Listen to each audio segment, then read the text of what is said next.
J'arrête pas de me faire des entorses de cheville, j'ai la cheville qui est instable. Tu vois là, quand je fais ce test-là, ici, là, je suis bloqué, ça va pas loin. Comparé à l'autre côté, ben là, je suis bloqué, ça va pas. Et cette cheville qui est raide, je crois que c'est ça en fait qui la rend instable.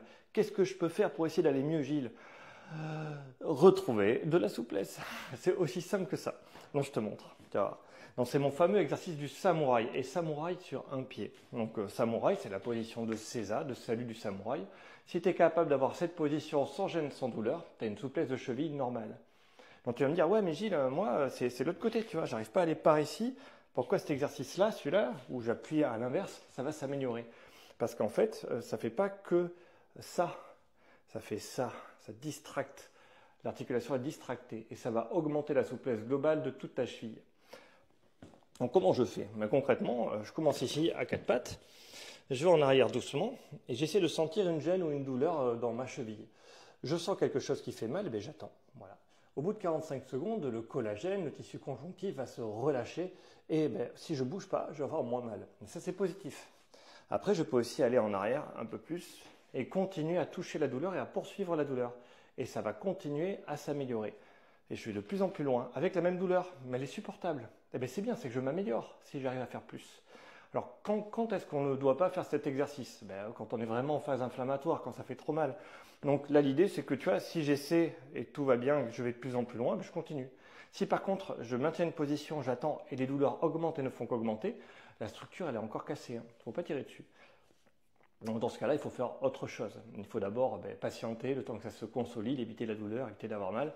Et une fois que c'est consolidé, que la phase inflammatoire est passée au moins à la phase 2, donc la phase 1, c'est vraiment la détertion.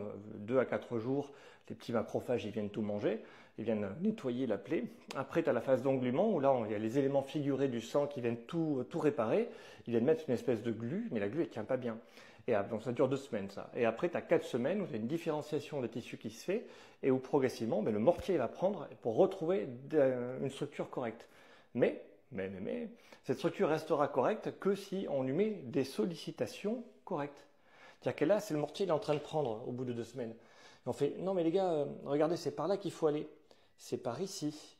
C'est par ici, pour rester comme ça. Donc si tu mets les contraintes que tu cherches à obtenir, vu que le mortier est en train de se saisir et que les éléments à l'intérieur ils sont en train de changer de forme, tu vas les sculpter pour qu'ils reprennent en fait tout simplement une forme normale. Alors à l'échographie, on verra toujours que tu as une blessure, mais dans la fonction, ça se passera vachement mieux. Une petite astuce supplémentaire, le samouraï un pied. Donc, je vais te montrer. Je vais tirer cette jambe-là, et bien je mets l'autre devant. Voilà, je fais le penseur de Rodin. Bon, je suis sur un pied et là en fait j'ai beaucoup plus de pression, beaucoup plus de poids sur ma jambe. Et là je vais tirer beaucoup plus. Alors si tu es hyperlaxe, si tu n'as pas de problème de mobilité, de souplesse, ça ne sert à rien. Mais par contre si tu es raide, je te conseille de le faire. Tu verras qu'au bout d'un moment tu ne sentiras plus rien du tout et ça se passera bien. Et bien c'est le moment de faire des exercices dynamiques.